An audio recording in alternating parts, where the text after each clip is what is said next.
everybody, this is Davis over at the CFG, and I would like to welcome you to another episode of Pop Culture Gems. This is a series where we talk to amazing creators, artists, cosplayers, voice actors, and so much more. If you like the interviews we do with these terrific guests, give us a thumbs up and subscribe to our YouTube channel, the CFG channel, or go to our main website, confreaksandgeeks.com, or even listen to it on any podcast services out there.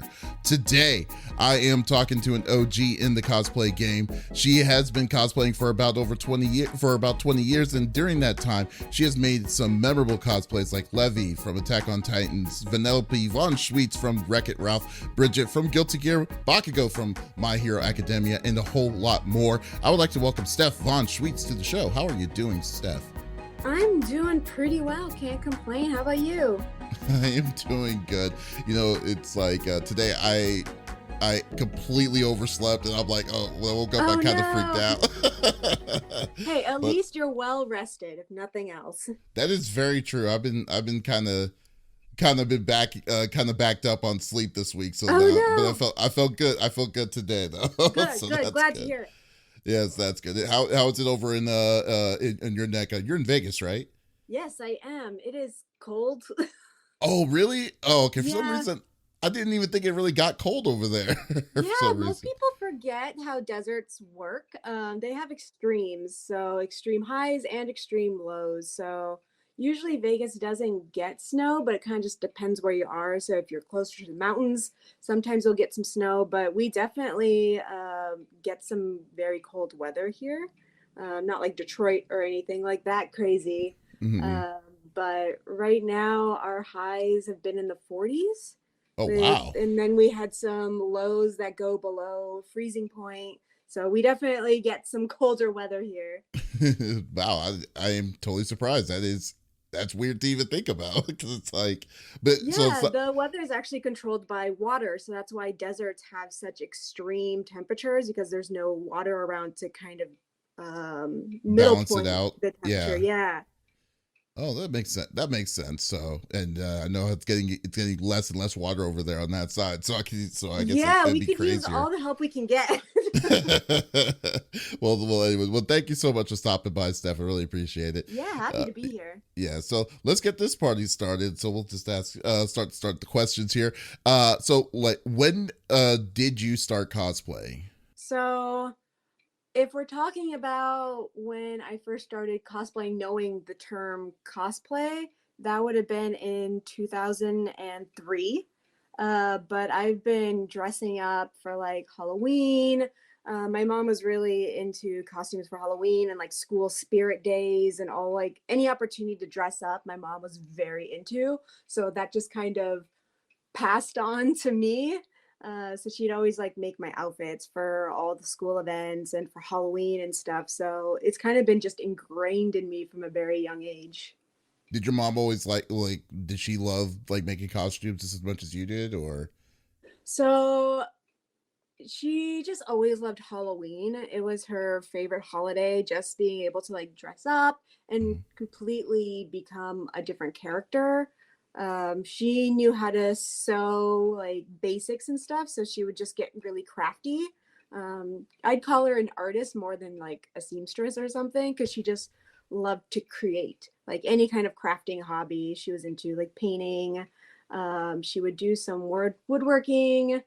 She did a lot of like really cool arts and crafts type stuff. Oh, okay. So what introduced you into cosplay? That, like you said, you kind of, once you've kind of figured out what cosplay was in '03, like what introduced you into that world itself? So I was in high school, and a friend of mine went to a public school. I was at a very strict Christian school at the time, so we didn't have any like clubs or anything like that with anime or anything, but she did over at her public school. And she asked me if I would be going to Anime Expo that year, because her anime club was planning like this whole thing. And I had no idea what she was talking about. So I went ahead and Googled what Anime Expo was, and it took me to the Wikipedia page. And it was all very bare bones, but then it had pictures and it used the word cosplay. And so like it was one of the highlighted links. So I click on the cosplay link, and it was just like a moment where I was like, this is it. This is the thing I had to do. Like I had never been to a convention. I had never had any experience with that. But I was like, Mom, we have to make the thing so we can go to the thing. And she was like, okay, that's cool. She was on board. She was on board on it. You even need to explain yourself. You just like, she was like, it's like, let's do it. Yeah, That's she was just awesome. like, okay, cool. Like my mom wasn't like super into anime by any means. Mm-hmm. She was actually really into DC comics, so she loved Batman and all that. She liked things like Star Trek growing up. Uh, so she was never opposed to me being into anime or anything weird or video games like that. And it's kind of funny because we got involved in Anime Expo '03 was my first one, and through learning about more Japanese culture, going to the convention, she found out what J-rock was, and that was very, very popular back in the early 2000s. And she actually fell in love with J-rock a lot more than the standard like anime or video game costumes. So she would actually dress up as like members from like Malice Miser, Duran Gray, like all the old Oh my school like God. J rockers. I was really into Lolita fashion then too. So it was just like a whole thing that I was just exposed to all at once, and I was so excited. Your mom at that, I mean, your mom sounds really like really open minded. That's really cool to hear that she was supportive, like really supportive like Yeah, that. she was super supportive when I was younger. Unfortunately, we've had some falling out over the years, but I definitely wouldn't be where I am now if it wasn't for my mom being so open to those things. Like, she dressed up with me to Anime Expo that 2003 year. We both cosplayed from a series called Dot Hack Sign, Oh which yes. was on Toonami at the time. And so she was right there with me in costume. And I was like, cool. That's a pretty cool thing for like that not a lot of people can truly say. That's really awesome. It's actually kind of awesome too that you said that your first convention was Anime Expo. Even though Anime Expo wasn't as large as what it is today, it's still a fairly sized con for what it was, you know. Yeah, I mean, I had no perspective of what anything was back then. Like, I'm sure like San Diego Comic Con was significantly bigger because anime at the time was still very stigmatized, not cool at all. Um, we really didn't have access like we have now. Even finding like basic, I guess, VHS back then and DVDs Oh my was God. really difficult. You had to like torrent everything or watch like one episode in three different YouTube videos. It Oh was my. rough. I like to call that age the dark age because that was like it was insane. Like I remember like you wanted like if you wanted to buy anime was hella expensive. It was Yes. ridiculously And you got expensive. like two episodes on each like VHS or DVD, and you're just like, how many episodes are in this show? Forget it. Oh my God. Yeah, I know. And then you can't even like you know how you have options of dub or sub and Yeah, but no, you then don't have yeah, options. it was like you had to get the dub tapes or you got to get the sub tapes and the sub Yep. tapes were always a little bit more expensive. Yep. Oh my God. I remember like my first set that I bought myself was a Trigun on Hmm. VHS. That's what I Oh I my still God, that's amazing. I still have it. It's like I don't even have a VCR anymore, but I just have it just to be like, oh, Yeah, I did we that. still have our my husband actually had them, um the Evangelion VHSs, and we're just like, we're never getting rid of these. those things, and those things are gold because those things I are so know. they're so damn expensive. It's not even fun. Yeah, no, you got to keep them. You got to keep them. That's hilarious. And was there like was there something in your life that just got you into cosplay itself cosplay itself? Not really. Like I said, I always enjoyed just dressing up for events and like Halloween. I went to a Renaissance festival as a kid, and I was like, we're dressing up. I'm gonna be a princess. All just it was just fun. And I think as I grew up a bit and went to a couple of conventions. I think a big part of it was the confidence that kind of came with it. Because Hmm. again, back in the day, nobody liked anime. Like Yeah. you were bullied and made fun of for even talking about this stuff. And for me, especially because I went to such a conservative evangelical Christian school, all those people thought I was like Satan's child. So, like, I was made fun of a lot. And then going to these conventions, even though I was in a poorly made costume, like, we had no wig selections back then. Like, it was not cute. Come on, to But be fair though, people, everyone was in the same boat yeah, everyone during was that kind of in time. the same boat. But, like, to go there, not knowing what to expect and having people automatically like you was just so life changing for me. Mhm. I didn't know people were gonna ask for my photo, but like 2 seconds coming out of the car, walking into the convention center, someone's like, "Oh my god, can I get your photo?" And I was like, "Do I pose?" Like I didn't even know what to do. But people were like, "Oh my god, you're so cool. I love that show," and we're immediately talking to you. And that was such a new experience for me, being a bit more of an outcast. So feeling like I was part of something was just so genuine and cool. And people thought you were cool, even though you're dressed up in this really poorly made outfit with cardboard and raw edges everywhere and like the spray hair dye, which is falling off everywhere. Like it was bad. But Hey. everyone loved it and everybody wanted to talk to you and like be your friend. And that was just such a huge, I guess, coming out moment for me, learning that I felt so much more confident. And early on, I would find these characters that I loved and wanted to embody, and they made me feel a lot more confident because I was channeling so much of their energy into myself, and I was able to really kind of come into myself a bit more that way, if that makes sense. No, it makes a lot of sense. It's actually kind of funny because like I mean, yeah, because like my first convention was in 99 Oh, and wow. yeah, so like I went to it was a convention called Acon. Actually, Oh, you yeah, were a guest. Yeah, you I were a guest was. last year for it. Yeah. And I went there and I was like, wow, it's cool. But the one thing is actually it was actually kind of cool because my friend was the one that introduced me into anime. Like we sat down and he let me borrow his Evangelion tapes and stuff. And then I was like, this is all right, but it caught my interest.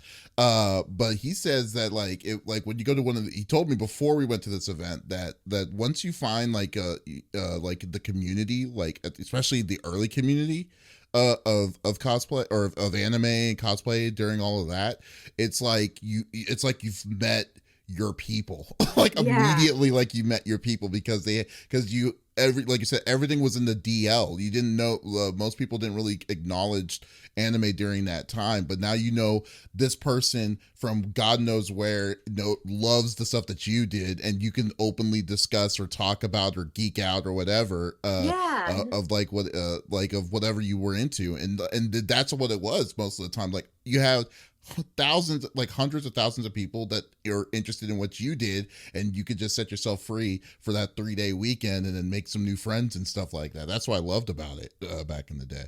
Yeah, it was definitely a freeing experience Mm-hmm. going from like maybe the three people at my school who also like anime to suddenly I'm in a building with a few thousand people who like the same thing I do and I'm not being judged for it. Right, right. Oh yeah. I mean, it's not. I mean, now it's more acceptable, so it's not like you're kind of keeping your guard up 9 times out of 10. And Yeah. and like what you were saying about like San Diego. Surprisingly enough, San Diego in the early 2000s, it wasn't even that big relatively. No, like Yeah, it's really Twilight that put that convention it on the really map and did. that's when it Yeah, started selling out, which is so bizarre. it is so weird. Yeah, I totally agree, Matt. It's really weird when whatever like decides to bring that hype up, it just skyrocketed and never looked back. Yeah. Uh, yeah, and do you remember what was your first cosplay? Like, do you remember the first Yeah, it was official cosplay? Mimi Rue from Dot Hack Sign. Oh, Mimi. Okay. Oh wow. Okay. I really really wish there's photos. That's what I would have There loved is, to see. I think, one, it's like a printed photo because what was digital photography back Yeah. then? Right. But it wasn't good. I mean, I say that now. I think at the time it was actually pretty solid Uh, um, for what we had. But when I see like what I can do now, I was just like, wow, that's garbage. well, yeah. That's just not fair to even say. I know. We're our worst critics. Right. Right. I mean now, I mean like you have like 20 years under your belt, and you've probably seen and done a lot of different kinds of things itself. But like, what would you say is the most time consuming aspect of making a cosplay, or one of your cosplays? Um, Gosh, I think the thing that I tend to spend the most time on is the planning stage. Which I feel like doesn't make any sense until I maybe start explaining it. So I actually like to dig really deep into the character and the world. And my thought process of when I make a costume is how would this look in real life? So is there historical context to the costume? Like, is it a period costume? What makes sense for the character to wear in terms of like textiles or just like jewelry or footwear and all of that. So really doing all the research ahead of time. I'm a big planner. I'm like Hmm. stupidly A type Virgo. I'm the kind of person who makes lists. So having everything ready to go before I actually start is probably the biggest time suck. And then it's probably just a little bit of procrastination. I find the part where you have all your materials and then the part where you actually start cutting out the pattern and like the pieces and doing the mock-up, there's like a mental stall there. I'm just like, once I start it'll be easy, but starting it is so difficult because I just No. start getting in my head. I'm just like, oh no, what if this is wrong? And then I reevaluate everything and I feel like I'm going bananas. But yeah, it's everything that happens before the costume even starts. Hey, you need to have some sort of level of organization. So I definitely love that you do, especially for the amount. Like, how many cosplays do you usually like? I mean, how many do you usually make for yourself, like Well, throughout a year? that depends. I'd say I'm on a bit of a decline. Hmm. Not in a bad way, but I think when I was a lot younger, I felt the pressure to pump out costumes and have new costumes for every convention that I went to. Hmm. And conventions were significantly cheaper back then. So like I was going to like multiple conventions a year, like maybe five, six, seven, Oh wow. 10, I don't know. But I constantly felt the need to like one up myself. I was always learning new things. So I was like, oh, I don't want to wear that again. That was awful. So I'm going to make something new and something relevant and like do something with my friends. So, like, originally I would be pumping out like 20, 30 costumes a year, which is insane. Wow, um, Jesus, 30. yeah.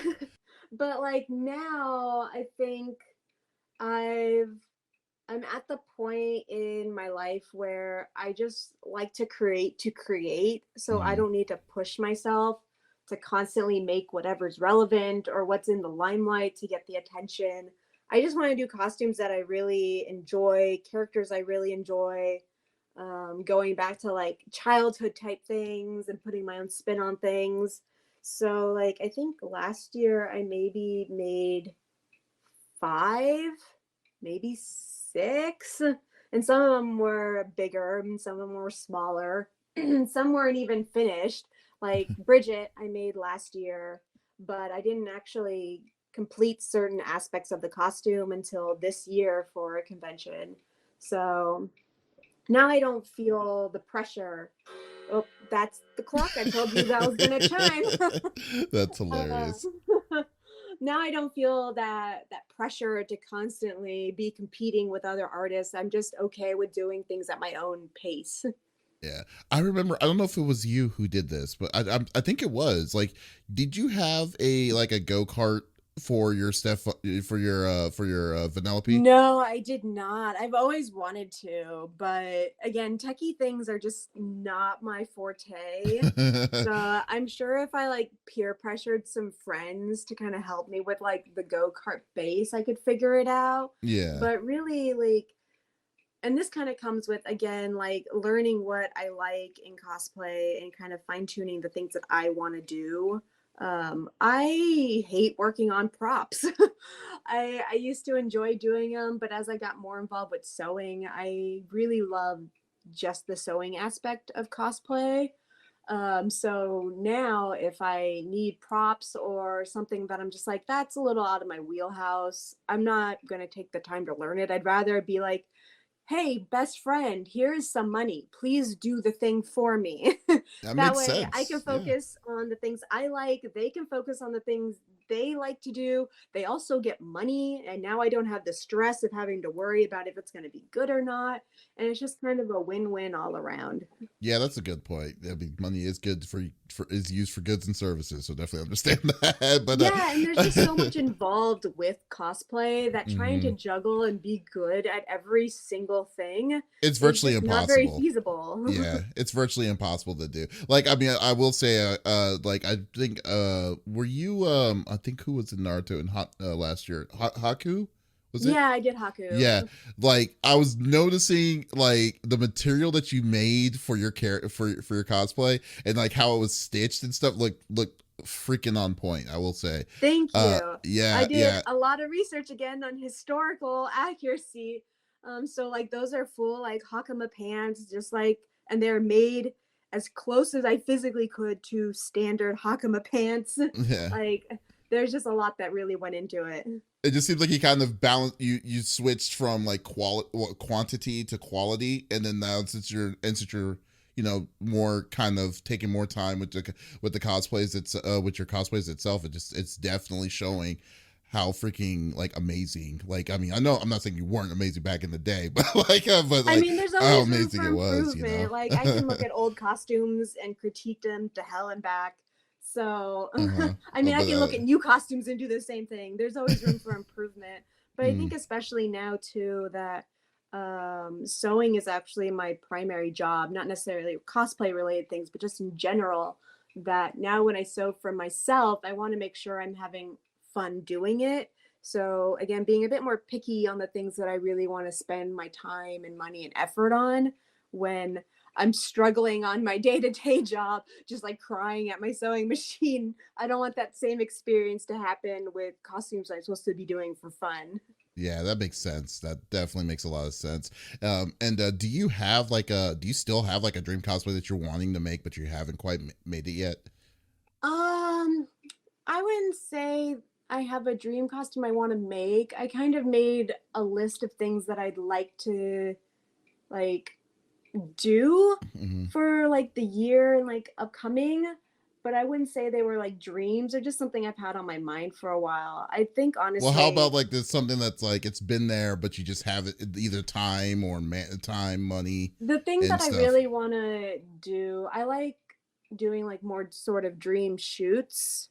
So like having like a whole like photo shoot for it, like on location or in a really cool studio and things like that. So my thing would be because I love Evangelion. Evangelion is my life's passion.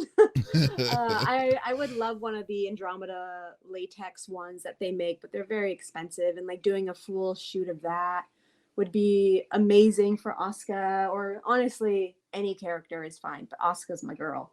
Ooh, full Uh, latex. Oh, that sounds. yeah, Oh yeah, boy. they're so beautiful though. I know a few people who have them, and they're just absolutely gorgeous.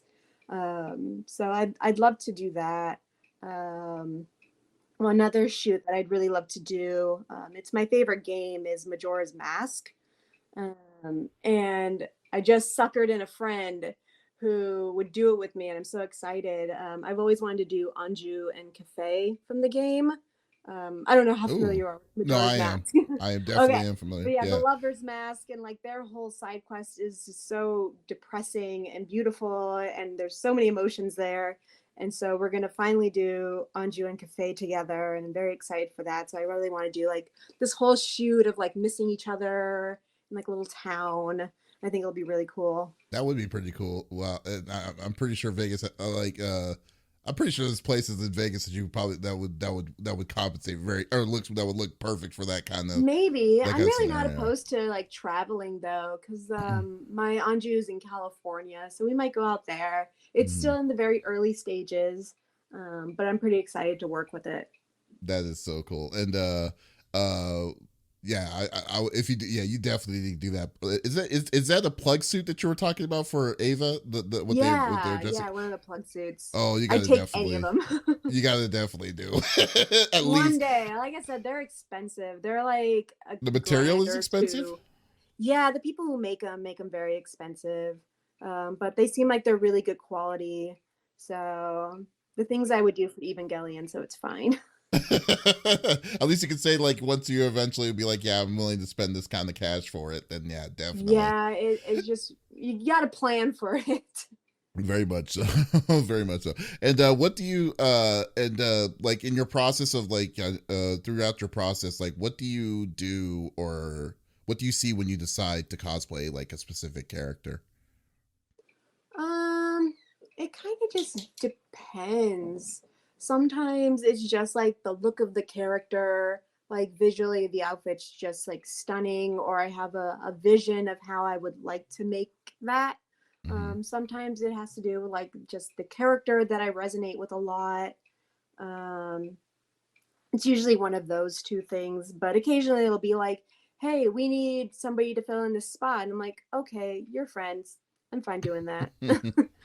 Yeah. Well, I mean, some of them like I have to say like the Bakugo that you did recently, I was like, how the hell did you do that? Because Which version? okay, the one where okay, not the one with the it was the shirtless one. The one with The fantasy one. yeah, the fantasy one. I'm like, how did you even get like I mean, that was insane like on how on like That with the deal. costume was actually insane. um I'm sure a lot of people would question some of my choices, but I really wanted to be as authentic as possible with that. So thinking like fantasy, barbarian, looking at what they would have access to in terms of like fabrics, materials, and there's just like a lot of little details on that. So I actually have a lot of ethically sourced dead animals on it. Oh wow. You oh. And then yeah, so like the turtle shell on my arm is a real turtle shell. All the leather pieces are genuine leather, and I learned how to leather work for that costume. All of like the beads on the necklace and everything, those are all real gems, stones, rocks, corals, things like that. Yeah, there's a lot to that costume. And then all the fur, it's not real fur. I didn't do real fur for it. But I actually made my own fur for that costume. It's through a method called the yarn method. So you have to weave in chunks of yarn and then brush it all out and like straighten it, and then I dyed part of it. So it's actually just yarn, Oh my but it was very god. time consuming.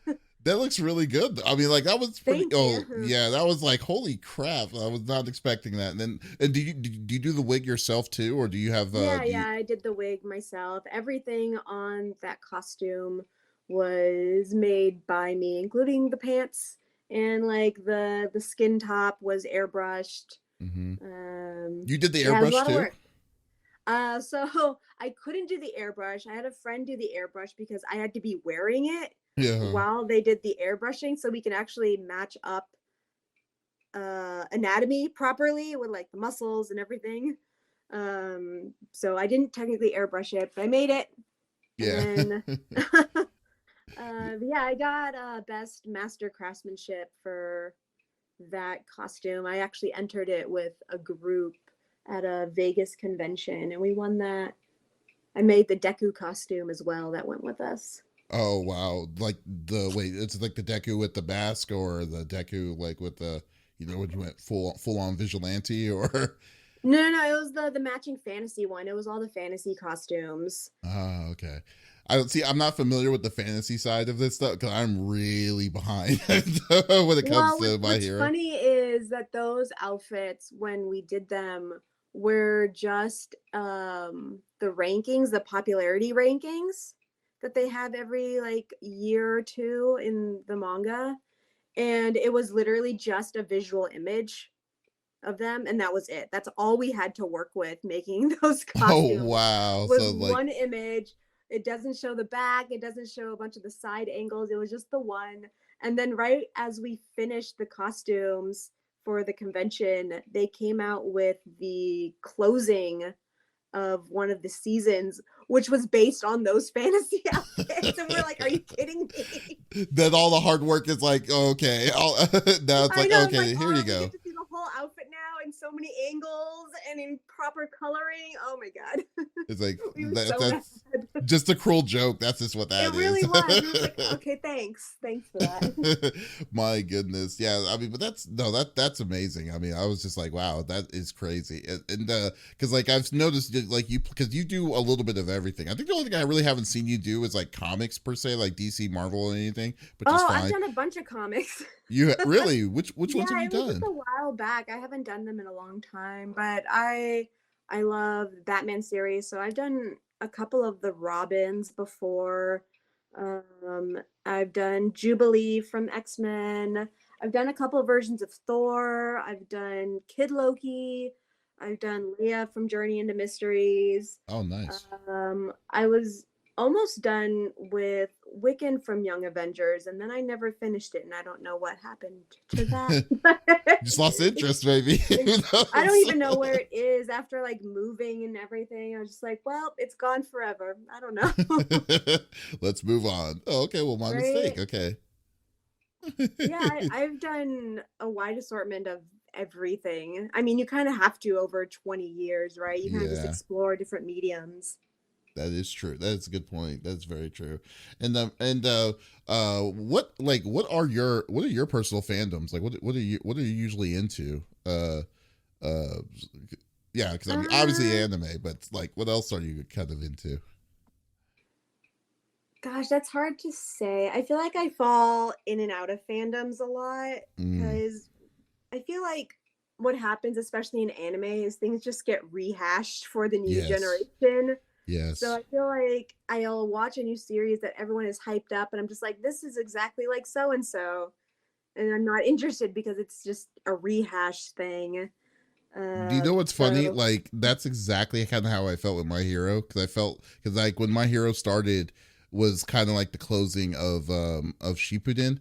The only difference I yeah, thought, yeah, the only difference I felt like I was like, oh, instead of ninjas, they're superheroes, and they're going to a they're going to a superhero school instead of a ninja school and stuff like yeah, I that. fell off the bandwagon for My Hero. Hmm. Um, about 2 years ago, maybe.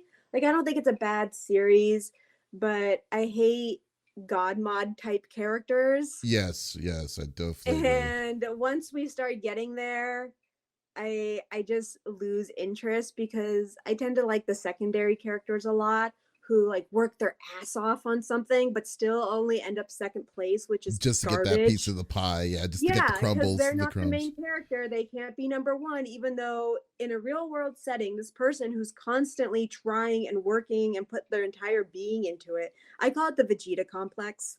Like Yes, I was thinking that too. I love Vegeta so much, and Yes. Goku I just want to slap in the face. It's like you're clearly a stupid person. Yeah, and Goku, it's just like, yes, oh well, yes. I have naturally high ability, and I'm just like, oh my god, but like you don't think about anything. Like you're so stupid. Like I hate this. You're the I world's hate worst this. father. Yeah. uh, Well, about like the thing that kind of gets me recently was like there is a ton of isekai series, kind of like what sort, Yeah. like, you remember how Dot Hack was like, oh wow, this is pretty cool, getting trapped inside the game world. This was done in 2003. Now just multiply that by like 50, and there's always like, oh, I was reincarnated as a sword, I was reincarnated as a soda machine in a different world Yeah. and stuff. Like, it's like, what is going on? Yeah, people are like, "Oh my god, sword art's so good." I'm just like, "Have you seen Dot Hack?" Like, Yeah. please don't talk to me about sword art. It's Yes. garbage.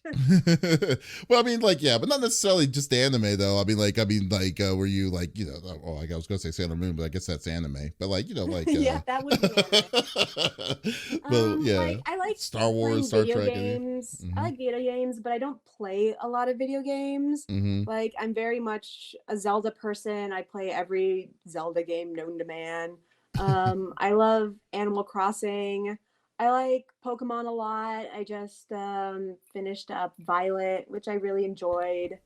Um, Oh I yeah. like Oh yeah. easy games. I like games that don't really stress me out because I have enough of that being in my 30s as a millennial with life struggles. Like I don't need the excess stress. That is Um, fair. Like, do you have a favorite type of Pokemon? Like, what's your like? What's well, Oddish is my ride or die. Oddish? Um, Wow. Okay. yeah, he's You been were my the first favorite one. ever since I was a little kid. I don't know. There's just something about grass type Pokemon that don't have arms just win for me. Like Smoliv, the new one in the new game. Oh my god, I love Smoliv. Like you throw at me any grass type that doesn't have arms, and it's my favorite. I love it. And that's the only criteria. It has to be grass. Well, two criteria. It has to be grass, and it has to have. It does not have. It does not have arms. I mean, when you start looking at all my favorites, that's essentially how they all are. They're just so cute. I love them so much. They just Oh, make me so happy. There that was a is time where hilarious. if a game didn't have an Oddish, I wouldn't play it because I had Wow. to have Oddish on my team. In fact, Violet was the first one that I ever made an exception for because I really wanted to try the open world because I love open world concepts. But it still hurt my soul. I was like, I don't have an Oddish. did, did you ever do you leave it as an oddish, or do you ever Yes. evolve it? You even leave it as an oddish? They Yeah, don't. and then I will wreck people with like a level 100 oddish. My my husband way back when he would make fun of me because I loved oddish so much. And like I just I had like a team of them and it just destroyed him. Cause like I had ones that were like specifically all the powders and would ruin you, either put you to sleep or paralyze you or poison you so you're dying somehow there or you can't move. And then I'd come in with other ones that had like a really high specialty and just like razor leaf or solar beam you to death.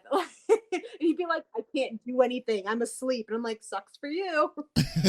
You had an oddish gang. That is insane. Yeah. That's funny. If Pokemon were real, I'd have like 500 oddish just like following me around at all times. Like that is what I want. You would kind of look like what's his name, that character, Pikmin, with the Yeah, yeah, that's fair. That is absolutely fair. oh my gosh, that is so funny. So is there any, like, I mean, like, the characters that you've done, like movies, comics, anime, games, and more, like, do you have a genre that you naturally like to gravitate towards? No, not really. I'm the type of person to give anything a shot, but I'm really picky. So, like I have a degree in English and creative writing.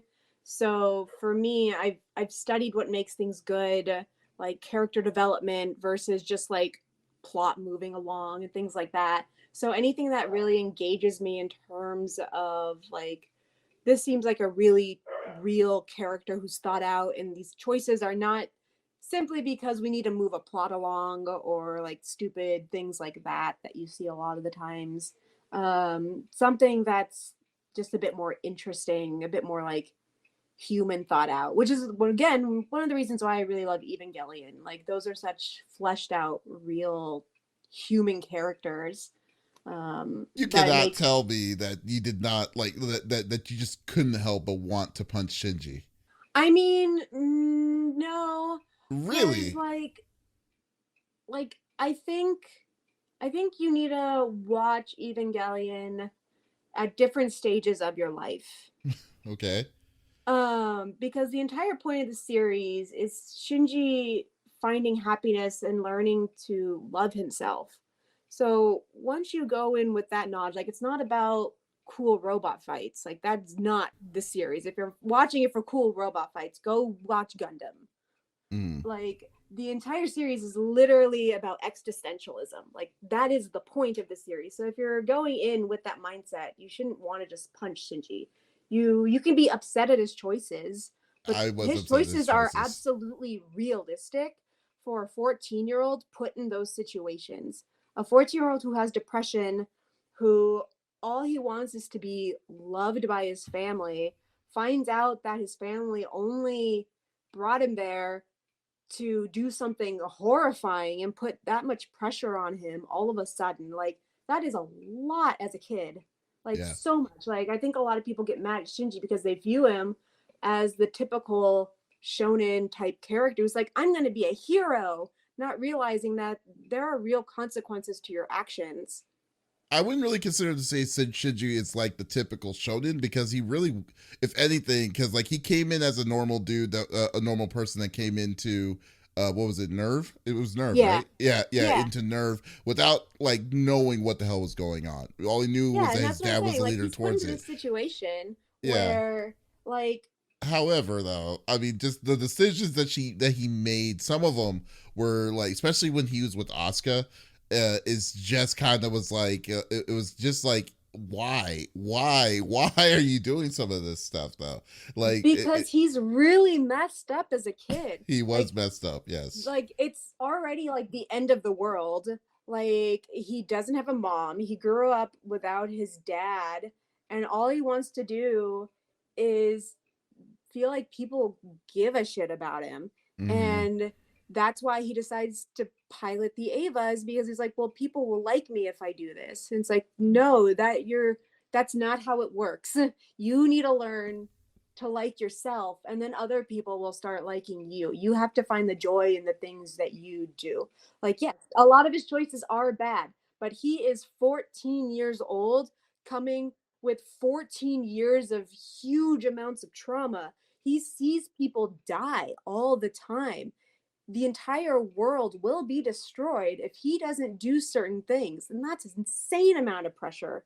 Like you have these Gundam series where again, like I think it's Wing, where all the characters are also 14 years old and they're just like, la di da, I'm gonna pilot a Gundam and be cool. And it's like realistically, no one is doing that. You can say that you'll pilot the exact same thing in a heartbeat, but realistically, if you're like, well, if you fail, like everybody dies, everyone you love dies, and it's all going to be your fault if you survive and be the only person left. Like, that's insane.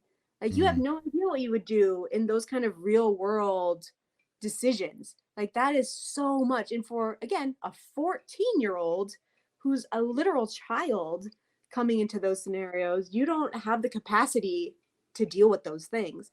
That's just impossible.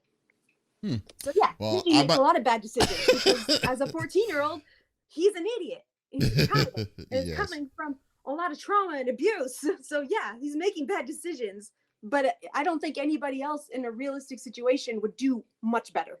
Yes. To be fair though, I have not watched I haven't watched Ava in like over and I haven't even watched 2.0 or 3.3 or the newer ones either. Oh, Yeah. Are they better? Like look, does we it can make turn this into an entire Evangelion discussion if you want, because I will go there so fast. Wow, okay. Wow, dang. But neither yeah, it's been literally decades for me to watch the original and I've never watched any of the newer movies or the mini Okay, series and so stuff. okay, here's your homework assignment. Go read the manga. Read the uh manga first, the full manga, and then watch the original series and then the end of Evangelion. And then yeah. watch the new rebuild movies. Because everything is a time loop, because it's all about Shinji finding happiness and existentialism. So everything keeps re-looping until he can find that happiness. Okay, I'll definitely put it's definitely I'm putting it on the list right now. So Yes. just to see, I would need to have someone to watch it with me on this, because like I know the original series was a little bit drab, but for my taste for the most part. But I am definitely going to try to watch the newer versions. So everyone's been You just telling me I start should watch the newer messaging me some versions. questions and I will send you the things. Okay, will do. And what's it called? You know what? I guess we can do one more. Skip one more here. I just lost my place. Oh no. There we go. I got too far in with Ava. I'm like, okay, there you go. That's what always happens when you talk to me. It's my master plan. There you go. You figured it out. You knew what you were going to do about this podcast the whole time. As well as amongst like other cosplayers during the pandemic itself. I mean, you couldn't attend events as much as usual during that time. But during that time itself, did you discover anything like new that you that improved your craft, the craft? So the pandemic was really hard for me in a very different way than most everybody else. I don't mind like not going out. I hate people. If I can stay home all the time, I will. That's not so being like, you have to stay inside for like months. And I'll be like, nice. I love that. Um, so that wasn't a big deal, but at the very, very beginning of the pandemic, I'm talking like March, April, our dog got really sick, and he was our first dog together. He was 8 years old, so he wasn't old by any means, and he ended up passing in June, and that destroyed me, like absolutely destroyed me as a human being. Um, we had another dog. His name's Victor. We still have him now. But I was actually afraid of dogs growing up. I was attacked by a dog when I was a kid. So it was a very big deal for us to get a dog, and I was very like hesitant. But Was it a small dog, I or he was was it? medium. He was a Hungarian Puli. They're the ones who kind of looks like they have dreadlocks. Oh yeah, yeah, yeah. I know you're So talking he was about. about 35 pounds, pretty medium sized. Um, but I fell in love with this dog immediately. As soon as he came into my arms, I was like, I will die for this dog. Like, I don't know what it was, but like he was attacked by a pit bull once, and I like threw myself in front of this pit bull, and I got way more injured than he Oh did. my God. um, like I would literally do anything for him. And so watching him decline, and then like just not being able to properly mourn him with anybody, and everybody was getting dogs at the beginning of the pandemic too because everyone was home. So watching Victor, our other dog, wonder where his older brother was just, it was just really hard. I wasn't motivated to do anything for a while. Um, I'm sorry to hear that. and so there was Crunchyroll convention was going to do an online convention that year, and they were doing an online masquerade. And I was like, I've been sitting here not doing anything for like a month. Like, I am in such a bad place. I just need to force myself to do something, because I was literally like, that was when Animal Crossing came out, was during this time. Mm-hmm. All I would do every day was wake up, eat like the saddest breakfast known to man, and play Animal Crossing on the couch and not leave the couch until I went to bed. Like, I didn't know what to do with myself. It was the worst feeling of my entire life. And I was like, even my husband was like getting concerned. Like, he was obviously mourning as well and not in a good place. But like, he was like, you need to move every once in a while. Right. And so I was like, all right, I will try to. Oh, it's noon. Sorry. There's going That's to be okay. 12 dings. Pause the story. Okay. That's right. So, so there was a contest and there was like a preliminary type stage. So you do some work up front for the contest and then they choose who's going to be in it based off of all of that you've done so far. And you kind of pitch your skit and idea to them. And then they choose like 30 or so people who will make it into the show. I think it was in August or September of that Hmm. year. And so I was like, okay, I will do a costume that I have been wanting to work on for a really long time. It was Bon Clay from One Piece. Um, Bon Clay from One and Piece is okay. I know you're talking about. Okay. yeah, Mr. Two. Yeah. He's the ballerina with the swans. Yes. The absolute goat of the series. No Your- questions. that's your favorite But character of them all. That's cool. I'm not He sure is if he's cool. necessarily my favorite, but he's up there for sure. I Hmm. adore everything about Bon Clay. And but his appearance is very comical, especially considered the role he plays in the series. He has some insane things that he does, and it's just Extra. beautiful. Yeah, very extra. um and so I wanted to convey him in a way that was beautiful, just like the acts that he does in the show and less comical than he appears.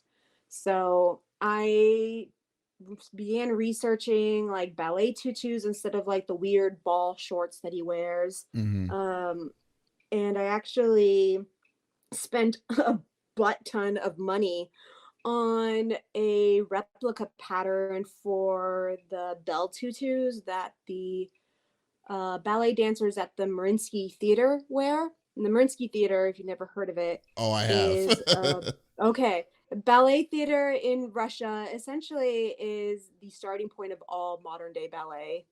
Um, that's where Swan Lake first appeared.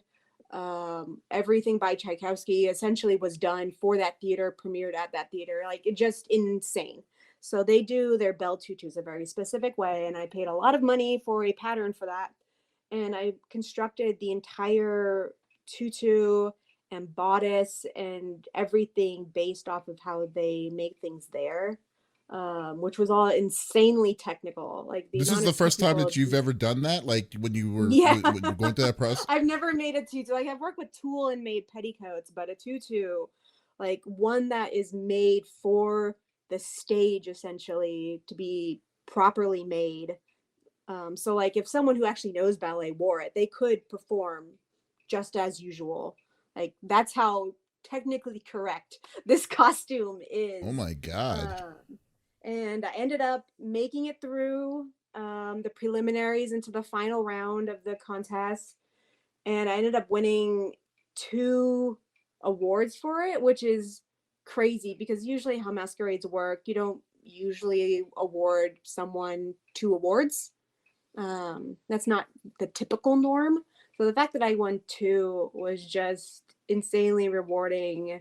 And it taught me that things do get better, even though things are really, really hard. And I still cry all the time about him because he's still my precious baby. Hmm. Um, I mean, it's your first dog. I definitely understand. yeah, there's nothing in this world that can replace the hole in my heart from him. But through that love and passion I had for him, I was able to create something as equally as beautiful and take my time and make something that meant the world to me. So through through tragedy and loss, there can be beautiful things. And I think that was the first costume where I really like took a step back and was like, I just want to do the things I love now. Like that was really the turning point for me to say, I don't need to make a million costumes anymore. I just want to focus on things that I really love and that I want to do and put like my own personality and my heart into my costuming again because I feel like a bit of that has been lost doing it professionally over the years and it just doesn't seem fun. So Right. that I think that whole process really didn't technically, I guess, teach me a specific sewing or crafting skill, but it taught me a really good life lesson that has kind of stuck with me since then. Yeah. Well, I would beg to differ. I mean, it just seemed it changed your aspect of how you did things completely. I mean, Yeah. that's I Well, mean I mean, that's like, I think a lot of people are like, oh, well, I practice crocheting and I've never crocheted. So that was my hobby during the pandemic. And I had a complete, like, life depressive turnaround. jeez. Like, I'm I like, mean, this is just a little different. yeah, I mean, just a little different, but I mean, I think that constitutes as a big change. I mean, like a real, I mean, especially the full realization, especially all this everything you went through throughout that whole process. I mean, especially the beginning of the pandemic. The beginning of the pandemic, it was really rough because we had no idea what was going on. We Nope. for months, and like even the out that CRX did give you, I mean, it still was like a small blip of the bigger picture, So like I Yeah. think, yeah, I mean, I think that no, I mean, I mean, you definitely came out stronger from when you came out initially from it, Yeah, I did. and I feel like I'm one yeah. of the few people who kind of rose to the challenge of like, I'm going to better myself during this point, because I know a lot of people it didn't, and I'm not like blaming them. Like, that's absolutely understandable that it impacted you very harshly. Um, but I feel like I feel lucky in the fact that I was able to really do that for myself. Mhm. And I even since then have grown as a person a lot more, and I feel a lot more confident about who I am today versus like back in 2019. Oh, that's great. That's awesome. That's great. That's awesome to hear. Oh man, but Steph, I mean, I don't know. I could talk to you all day, but we I got to cut this unfortunately off. don't have all day. I know we don't, but the one last thing, like, if where can folks like what's the best way folks can see you or like just follow you and see what conventions and stuff you're going to go to or anything. So pretty much everything is Steff Von Schweetz except for Twitter. Schweetz was too long for Twitter, so it's Steff Von Wow. Tweets on there. But I have Instagram, I have TikTok, I have Facebook, I have Twitter, the basics. I have a coffee as well if you're feeling charitable. But if you really want to see like rundowns, especially of the more recent costumes, I actually do video logs of how I make all the pieces of my costumes up on my TikTok. So if you're ever interested in learning how to sew or how progress is going, that would be the place to go. Perfect. Well, Steph, thank you so much. It was fun geeking out with you today. It was a Yeah, thank you pleasure. so much for having me. Oh yes, no problem, anytime. And guys, if you loved this interview, like with Steff Von Schweetz, and you could definitely check her out as among all the other different awesome interviews that we've done in the past on our website, confreaksandgeeks.com, or you can go to any podcast services. We're on Apple, Google Podcasts, Stitcher, what have you, everywhere. You can go check us out on any podcast services out there too. So once again, this is Davis signing out. Y'all, take it easy.